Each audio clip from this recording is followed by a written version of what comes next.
Hey, I'm Allison Hare, and welcome to Little Left of Center, the podcast that interviews culture changers that are reshaping our world and breaking new ground. On today's episode, I got to interview politician Matt Westmoreland. I have been so interested in the national political climate. It is such a mess out there, right? So I really wanted to see what the impact of a local politician could be and how we can engage for change. I love talking to Matt, and I hope you get some great insight for yourself. Hey there. Hey. Hey. Hi. How's it going? It's good. It's good. So I am so happy to have you on the podcast today. We are here with Matt Westmoreland. I'm going to totally screw this up, but you are the post to At-Large City Councilman for the city of Atlanta. You didn't mess that up at all. That's it. What does that even mean? Yeah. Right. Question of the day. First of all, thank you for having me on. It's great to be here. Pleasure. Look forward to talking with you. So City Council has 15 members. 12 of them represent the 12 districts that the city gets drawn into every 10 years. And then 3 of us are at large, which means citywide. And so I have to live in kind of a third of the city, but I am on everyone's ballot and therefore am a citywide rep. So anyone can reach out to me. Very good. I guess when you are a public figure or when you're in the political world, you kind of have to put your phone number and email out. And chances are it's not like great job, high five. It's usually I've got a problem and I'm really passionate about it. So passionate that I picked up the phone to call. Yep. And so essentially your role is to deal with people's issues. It's not like, you're rolling your eyes and going, oh, I have to deal with this. You're saying you're inviting that in. How did this all come about? Tell me about your journey. Sure. No, happy to. So born and raised here in Atlanta. I'm a native. I came up through Atlanta Public Schools, went to Morningside, Inman, graduated from Grady High School back in 2006. Was interested during my time in high school in education, public transportation, economic development. One of my teachers at Grady was a Teach for America Corps member back in 2006. And so she was the first person to introduce me to that organization. And I kind of kept it in the back of my head when I was up at Princeton for college, and ended up applying to TFA, and they placed me back here in Atlanta at Carver High School. And so 2 days after graduating from college, I was in a Georgia Tech classroom going through Teach for America Institute, and went into the classroom in the fall of 2010, loved it, loved my kids, had wonderful colleagues, had a great principal, had a terrific experience at Carver while the school system was going through some really tough challenges around the cheating scandal back in 2010 and 11 and 12. And so I would teach all day at Carver, and then I would drive up to the APS central office and watch a lot of infighting and dysfunction and board meetings that were not connected to my experience as a teacher. They weren't talking about kids. The school system had a 51% graduation rate, a lot of challenges. And so I decided to run for an open seat on the school board back in 2013, and that kind of started this whole political trajectory. So I need to pause for a second. Sure. You said in high school you were interested in education, you were interested in transportation, did you say? How did that come about, the political aspirations? Was it something you felt like you were born with or just kind of had an affinity for? How did that come about? Yeah, so I will admit, I was the third grader who dressed up as Bill Clinton and shook everybody's hand at the Morningside Halloween Carnival back in 1996. So I was a very strange 9-year-old. You're like the Alex P. Keaton. Yeah. My dad's a judge here in Fulton County. And I honestly think he being in that role, and I remember he brought the newspaper home every night and would sit it down on the table in the den, and because I wanted to be like him, I would read the newspaper, and he would talk to me about what was going on in the kind of judicial world of politics, which is a little more protected than things like school board and city council. But it kind of developed over time. It narrowed a lot. I used to be more interested in national politics, and the older I have gotten, the closer to home it's become, partly because how broken Washington feels and how much you can get done at the local level, right? School board has 9 people on it. Council's a little bit bigger at 15. But in each of those groups, if you can find either 4 folks or 7 folks to sign on to an idea, you have the chance to pass an idea or a piece of legislation that impacts hundreds of thousands of folks and hundreds of millions of dollars. I guess with your father being a judge, that makes a lot of sense that you felt like you could make a difference. And I feel like as a community or as myself, there are issues that I'm really, really passionate about. I know my friends are passionate about, but it almost, I don't know if it serves to take a path of apathy because we don't know that we can make a difference. And maybe understanding, and part of the reason why I had you on is understanding what ways can we make a difference and what really does resonate. There are so many issues, they're so complicated. And then once you start peeling back the layers, it's like, how do you even move forward? How do you navigate through? Yeah. So tell me about your experience with that or what that looks like for you. Sure. So one of the first things that comes to mind, and I started teaching when I was 23, and in the spring of my second year teaching, the system briefly considered a proposal to merge. Carver had 4 high schools at the time, and a proposal came out very late in the school year to merge them all together. And I remember working with colleagues who were teachers and then with our students, and we organized. And we showed up en masse at a whole bunch of meetings and said, "What's your plan?" And they didn't have a plan. And we were like, "We got a good thing going here at Carver Early College. Don't come and mess it up by changing things around until you are exactly clear on what you're doing and how you're doing it and when it's going to happen." And they stopped. And so that was a kind of early example as a teacher where I saw that if you organize people and you use your voice in a very kind of targeted, strategic way, that you can affect change on a system that is kind of running the part of the world that you live in. I think that's part of why I put my cell phone number, 404-408-0980, so publicly, and same with all of my email addresses, is that I think part of government's responsibility is to be accessible and responsive to everybody. And whether it was APS trying to rebuild after the cheating scandal or the city continuing to go through a lot of issues around corruption and transparency and ethics today, that you have to be able to be contacted by the folks who put you in office, and you have to respond to them with as comprehensive and thoughtful an answer as you can give them if we're going to try and win and keep people's trust in government. Yeah, so that brings up a good point. So a few years ago, I went to a SINS meeting, and SINS is the Council for In-Town Network Schools. Do I have that right? Yep. Neighborhood schools. And I am really passionate about education, as you know, from our dealings in the past. Yep. And so I went there. I didn't know who you were. I had never seen you spoke, and you were speaking at that meeting. And I have to admit, I judged you, that you are young, you're white, you're privileged, you're Ivy League educated.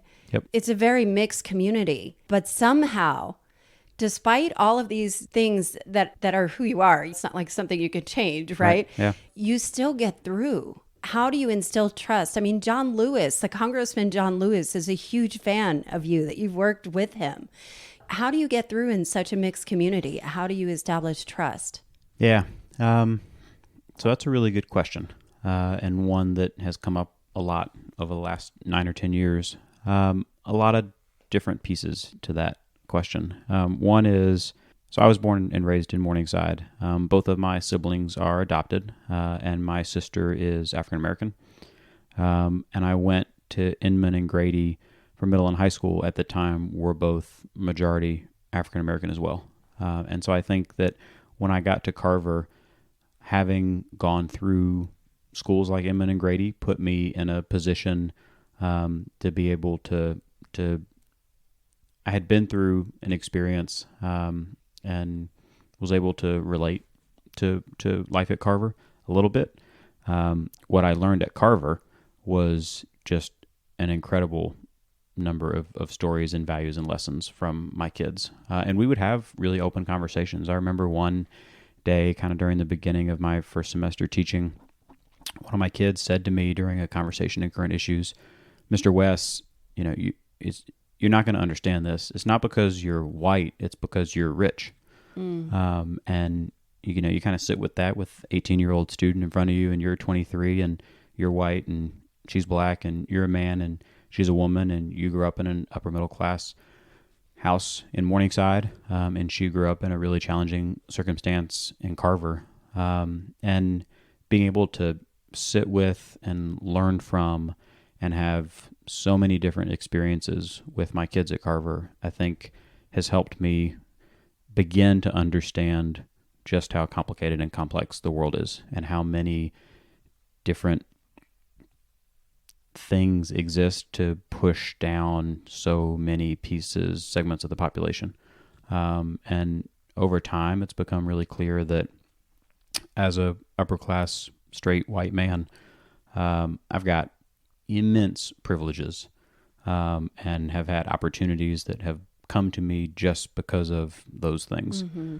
And I think it's important for folks in a position like mine to first say all of that out loud and acknowledge that it exists. And then to point out that, I've had all these privileges, and there are so many kids, in the case of either teaching at Carver or being on the school board, that have not had anywhere close to those opportunities. And the two-parent household I grew up in, where both of my parents had the opportunity to go to grad school, and they both had cars, and I had quality preschools right before I even got to kindergarten. I had just built such an incredible foundation that is not an opportunity for the vast majority of kids who live in Atlanta.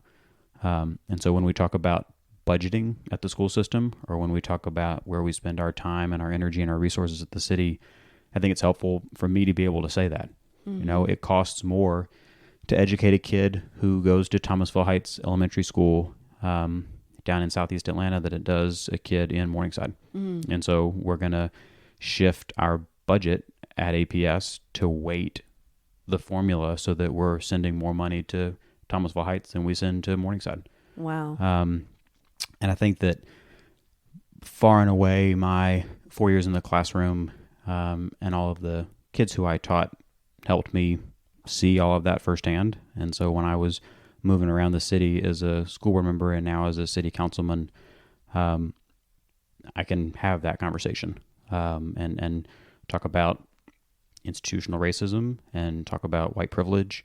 And just this morning we were having a conversation about economic development in Atlanta and how it's geared toward, all of the buildings that are popping up in Midtown and Buckhead, and so much of the South Side has seen so little economic development.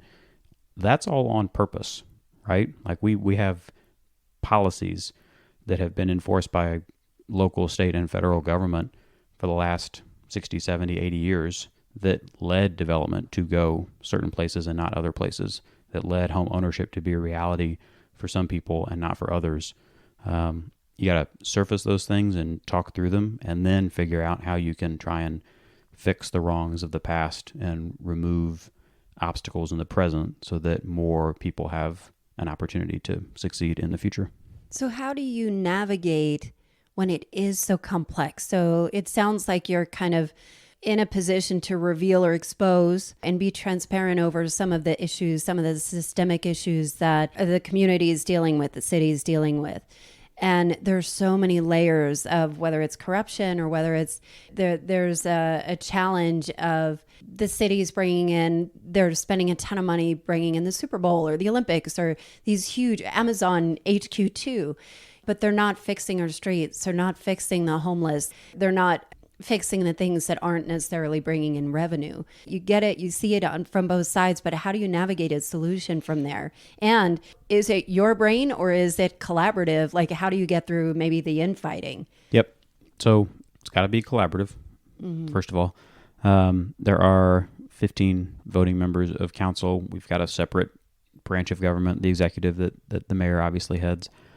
Part of why I ran for school board was because of what I saw was or wasn't happening when I was a teacher, right? And then when I got to the school board, and I saw and was part of the progress that we were able to make, whether it was writing a new mission and a vision and a strategic plan or coming up with a new operating model that pushed decision-making to the schools. We came up with a turnaround strategy to try and help schools that had been struggling for a long time. We came up with a new funding formula, right, that was weighted. We defined equity so that we actually tried to hone in on what we were talking about. And then as we made decisions in the future, it was, hold on, is this consistent with the definition that the 10 of us just came up with around a conference room table? And what became clear to me on the school board is that APS will always be needing to do a better job on the things it's in charge of, but it cannot and isn't responsible for housing affordability. And it's not in charge of trying to make strides on the percentage of residents who live in food deserts, or expanding MARTA, right? And so I'd have these kids in my classroom and they would graduate, and there wouldn't be a functional workforce development agency for me to send them to, even though they would always come to me and say, Mr. West, I need a job. Or they'd graduate and they'd get a job, and then they'd be like, Mr. West, can I call you at 5 a.m. tomorrow because I need an Uber because I got this job, but MARTA isn't running at 5:30 and that's when I need to get there, right? And so it's things like that. When you have had an opportunity to have those conversations, it pushes you to be urgent, and it pushes you to point out those things. Like, how do we fix it so that MARTA can start running earlier in the day? How do we apply pressure but also support to a broken Workforce Atlanta, so that the next generation of kids who graduate from Atlanta Public Schools, the ones who aren't headed to college, have a place they can go and get connected to a job that matches their skills and interests that pays a living wage. Those are things that APS cannot do. It's things that the city is charged with doing and has the money to do.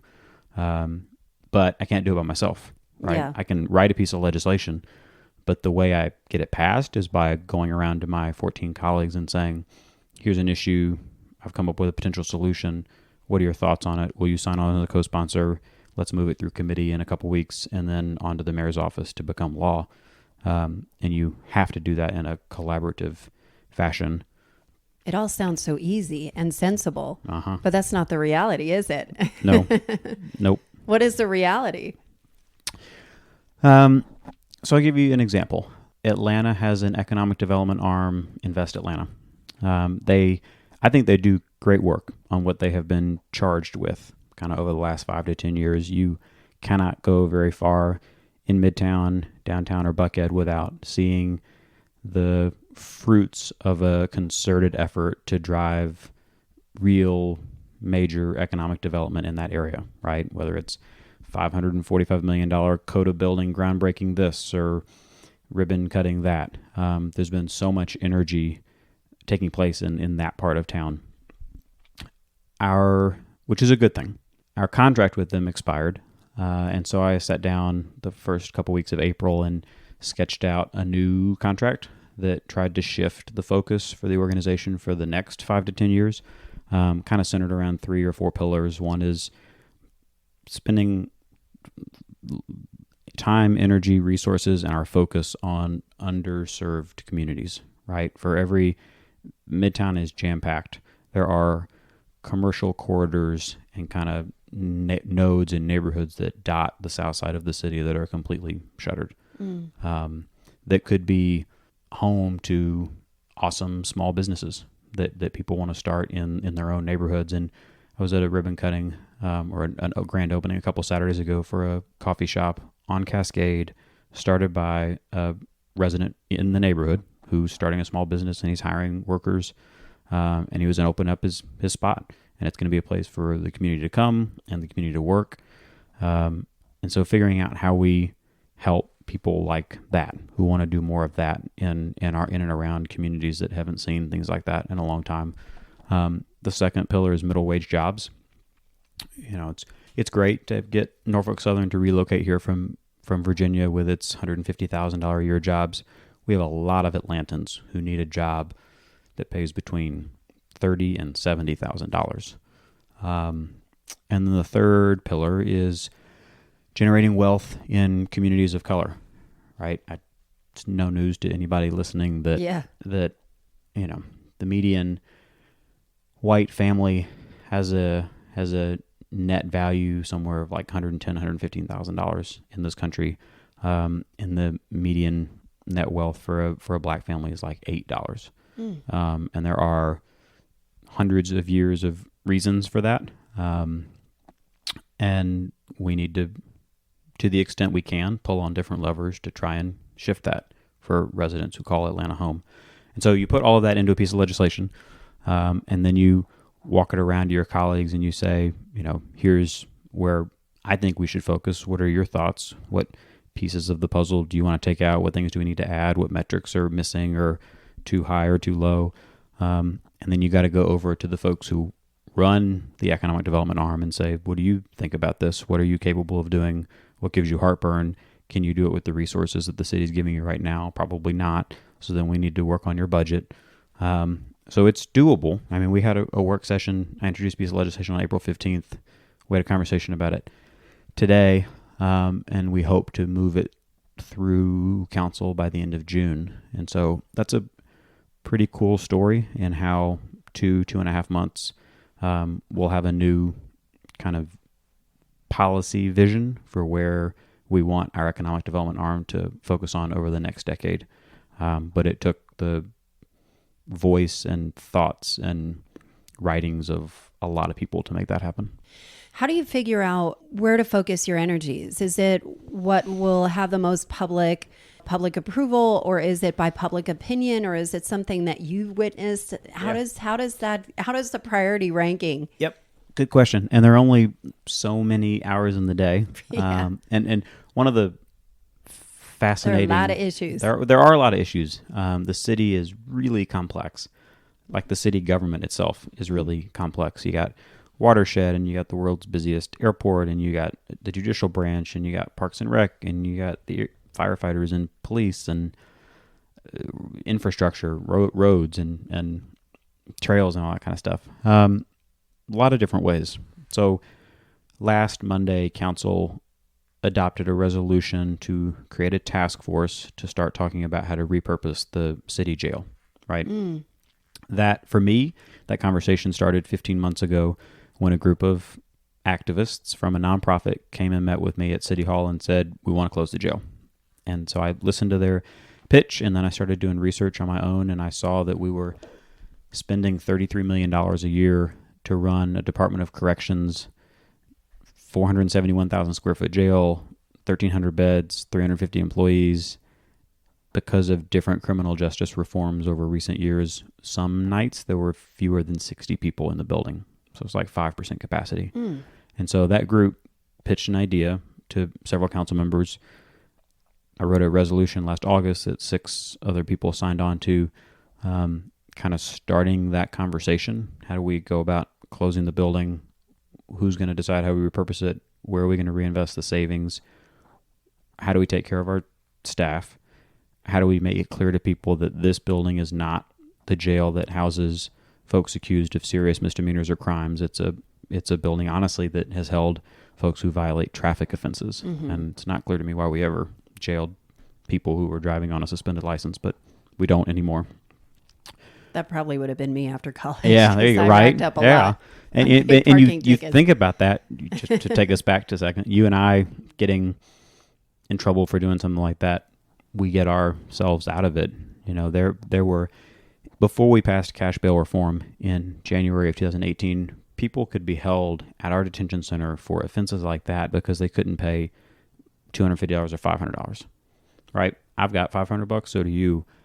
A lot of people don't. And when you don't have the money and then you have to spend 3 days in the detention center, you lose your job because you didn't show up for work, and then you can't support your kid. And so it's just got this ripple effect that's really destabilizing to families and communities.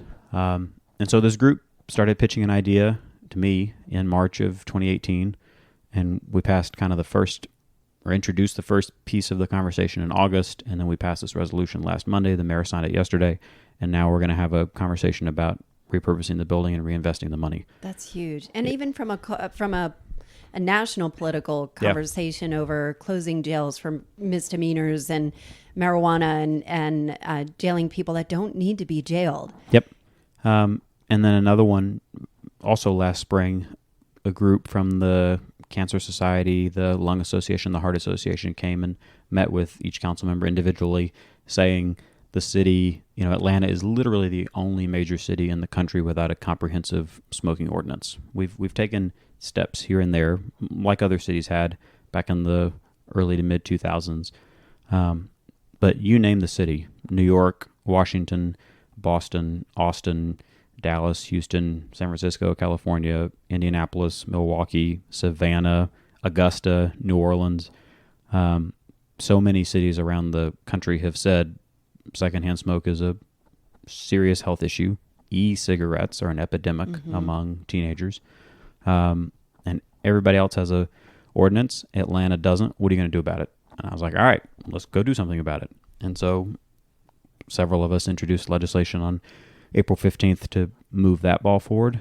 And so, the jail came from criminal justice reform advocates, and the smoking legislation idea came from the health community, and the legislation around shifting the focus of Invest Atlanta came out of my own mind. So it comes from different places, and you write them all down and try and not lose track of kind of what wants to come next. I went to one of our 15 city pools on Monday for Memorial Day, and every pool was free all weekend. Yeah. And it was great, right? There was a line at Piedmont, which is where I live, so I went over to Maddox Park. I was on that line at Piedmont. Yeah, there you go. And then I saw the director for the Office of Recreation on Tuesday and said Maddox Park was great. And then I said, how much did we make last year from revenue from charging the $5 we charge when it's not free? And she said like $60,000 the whole summer. And I was like, damn, we should make this free every day, all day. There's a security, we need to have the spots appropriately staffed. But so that has already triggered in my mind a topic to dig through as we think about the summer of 2020, is that, how can we provide a place for folks to cool down, recreate? Drowning rates among young African Americans are really high. And so how can we use our 15 city pools to employ kids who work at Carver, who can get certified to be lifeguards and make $15 an hour teaching 6 and 7 and 8-year-old kids in the community how to swim? Does your brain just automatically find solutions? Because I don't know. I feel like I get stopped over, well, this blows and this is bullshit. And that line was really long. Yeah. Yeah. Wait, what if I can put it all together? Yeah, it's an interesting question. I was the editor of the newspaper at Grady for the Southerner, and then up at Princeton for the Daily up there. And so my mind used to think in terms of story ideas. Every time I ever saw anything, I was like, all right, how do I turn this into a story? Because we need stories for tomorrow's paper. And so I guess my mind has shifted a little bit to every time I see something, I think to myself, all right, how can we turn that into a piece of legislation or a policy that might help folks? That's a great starting place to kind of train your brain to think a little bit differently. And I've been in sales forever, but you have the ultimate sales job. Politicians are the ultimate salespeople. Yeah. And I wonder, when you pass something like closing of the jail, it's got to feel like such a rush to be able to help all these families, communities, whatever, but also to add to your building of trust, because part of your trust is not only how you present to the world, but what you've done and how you break through. So I want to understand what that's like for you. It was, so Mayor Bottoms held a signing ceremony outside the detention center yesterday morning, and I walked over from City Hall, and she was surrounded by the 30 or 40 folks from Women on the Rise who had really been pushing this topic to me over the last year, but they've really been pushing it even longer than that. And it's been a concerted effort, right? It was, first we want to institute pre-arrest diversion, and then we want to do marijuana reclassification, and then we want to do cash bail reform, and then we want to ban the box. And they had this checklist, and each time they accomplished something on the list, the population of the jail shrunk, and then it got to a point where it made financial sense to have a conversation about closing down the whole facility, and to watch them react in the way they did to her signing this resolution that is the next step in the evolution of criminal justice reform. And Atlanta was really cool because a number of them had spent time in that building, right? And so they know far better than you or I do the impact that it had on them psychologically and mentally, professionally, to their families. And so to watch them push an idea to law was really cool. What is your North Star when you're in the shit, like Yeah. when it's really tough and things seem hopeless? Yeah. My kids at Carver, I spent some time. And they've like a lot of them have moved. Like Oh, I've sure. seen your Facebook Yeah, post or I know. Instagram post that Yep. they keep coming back to you. Yeah. Yeah. It's so many different stories. It's the Mr. West, you don't understand this because you're rich. I broke all sorts of school board policies back when I was a teacher, but I used to take kids home after a tutorial, and we'd either stop at Wendy's, and one time I stopped at a gas station because I needed gas, and I put a whole tank of gas in my car. And when I got back in my car, the student turned to me and he's like, I've never seen someone put a whole tank of gas in their car. Usually it's just like, can I get $5 on pump 7? And I was like, damn, I don't have any idea what that's like, right? And so it's stories like that. This past Saturday, I met up with a former student at Walmart who's got 2 kids of his own to just hang out and buy some baby formula.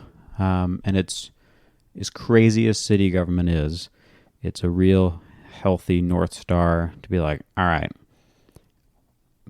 we need to fix work source for you so that we can get you a job that pays a living wage so you can support your kids.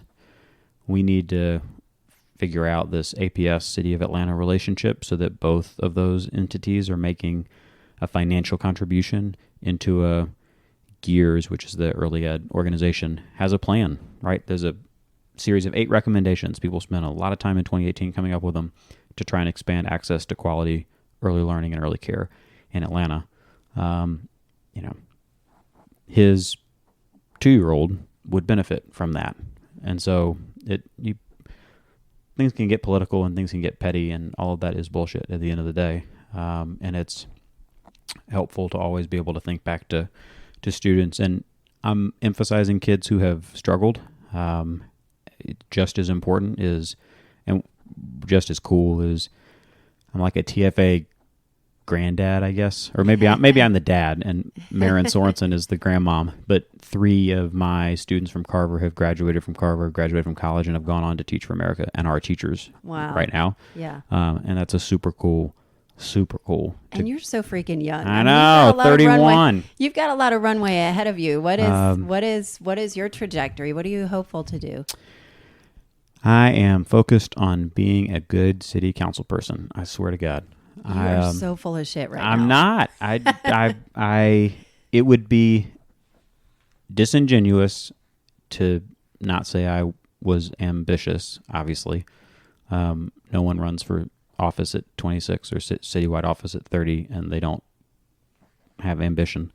But I will tell you, I've watched folks in politics kind of always thinking about what to jump to next, where they like set their sights on a certain thing they want to do, and then you start to like compromise what you say or what you don't say or what you introduce or what you don't introduce or who you stand up to or who you don't stand up to, because you're always trying to get to that thing.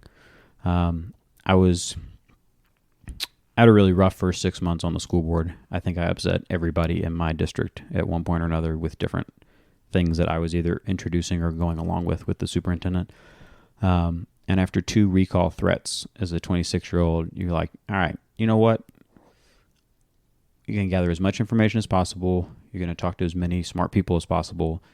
And then you figure out what the right thing to do is for the city or for kids or for schools. And then you just do it and you keep it moving. Mm-hmm. And I love the school board. Alex Wan was my district rep back at that time, and he told me he was going to run for council president. Yeah. And I thought about his seat, and I was like, you know what? That's not the right seat for me. I'm going to stay on the school board. And then Mary Norwood announced a couple months later she was going to run for mayor, and I sat down again, and I was like, all right, citywide council seats don't come open all that often. And the school system in the city had spent the 4 years before that spending a lot more time fighting than working together. And I was like, maybe somebody needs to go across the street and try and bridge that divide and push for city money in early childhood and push to fix WorkSource, which I've now brought up 4 times. You can tell I'm passionate about workforce development. So I'm having a good first term. Next election to run for re-election would be in 2021, and I really just want to focus on getting pieces of legislation and ideas that I care about across the finish line. And so far, it's been my experience that things on the political side will work out the way they're supposed to. Let's hope. I'm wondering if your experience being on the inside and being in this life, it's very easy to look and think that politicians are good or bad. I'm hopeful that people are trying to do the best that they can, and they may have different perspectives. Yeah. But is there something for us to be fearful of when they talk about the corruption, when they talk about this one didn't pay their taxes or whatever? Some of it's just kind of just trying to take people down a notch, but are they competent people that are trying to do their best? So, I served on school board with 8 other folks, and I serve on council now with 14 or 15 if you count the council president. We come from, one of the cool things is that we come from very different kind of backgrounds and walks of life. I was 26 when I got elected to the school board. Cynthia Brisker Brown was 52, right? We were white, black, Hispanic, young, old, from different geographic parts of the city with different socioeconomic backgrounds. I really do believe, I dislike very few people ever, and so maybe I'm biased in that respect, but I enjoyed working with everybody on the school board. I thought everybody was there for the right reasons. I thought they really did care about kids. Nobody ever did anything illegal or unethical in front of me. And I've had a similar experience at the city council. We approach issues differently. And I think that's okay. I think that's actually good and healthy for government. Yeah. And, some of us are more liberal than others, and some of us want to move faster than others. But at the end of the day, I haven't met anybody on the school board or on council who ran because they thought it was a sweet gig and they wanted to be in the newspaper and thought they were really cool. I've met people who genuinely want to sit down at a work session and roll up their sleeves and try and push through some tough issues and figure out how to make good policy. Yeah. And it's been, I'm a Democrat and I'm a proud Democrat, and it's been great to work in nonpartisan governments. That's why I wonder how do you kind of toe the line? I mean, you're in a major metropolitan city, which generally tends to lean Democrat. Yep. Anyway, so it's not like you're in constant opposition. Yeah. In a lot of cases. And I have been grappling with the thought of, are you more organized or are you more outraged? And there's a lot politically from the national landscape.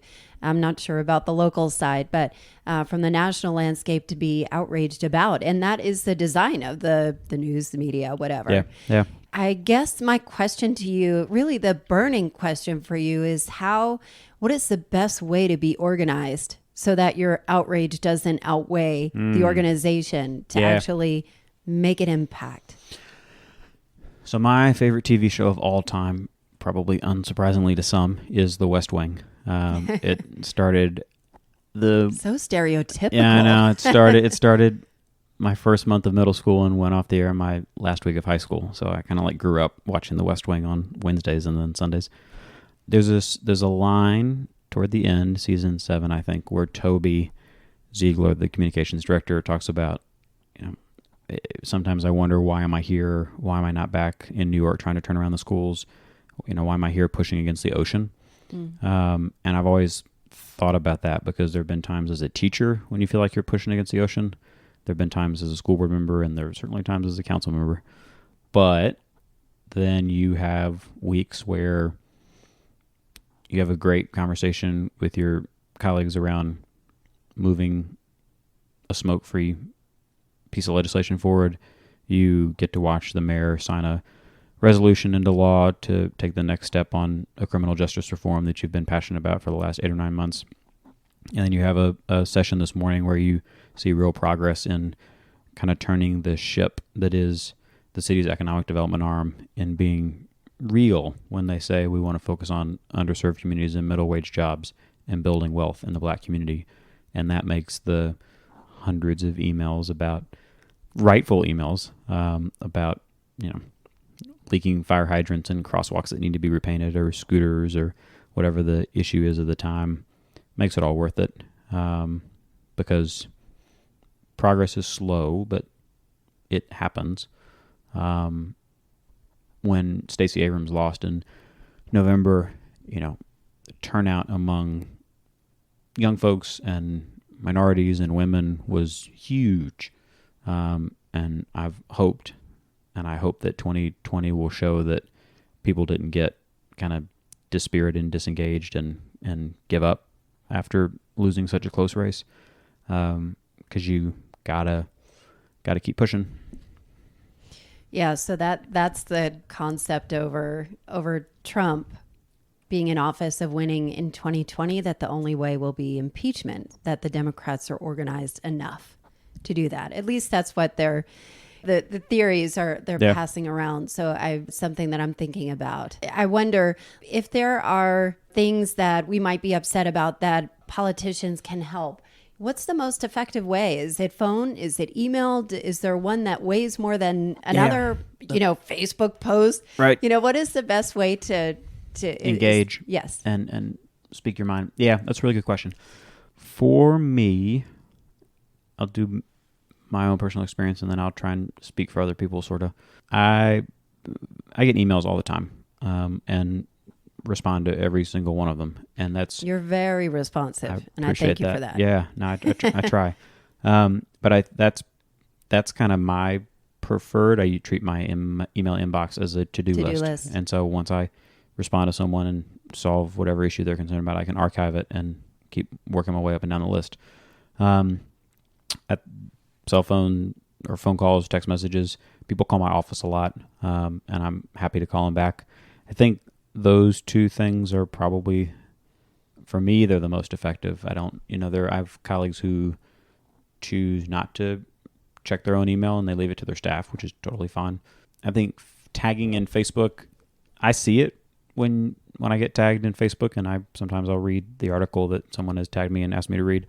I wouldn't say that's probably the most effective way to reach people. People stop by City Hall sometimes and say, They come by unannounced and say, is Matt in? And chances are I'm probably in a meeting. But if you reach out and talk about wanting to get together and find some time on the schedule, either with me or I try and take as many of those meetings as I can. I know that I've got folks who work for me, and my colleagues all have folks who work for them. And sometimes meeting with a staff member who is engaged in this stuff on a daily basis might even be more productive than meeting with the elected person themselves, because they've got access to all the information and they've been dealing with the topic maybe even more than the elected official has. And so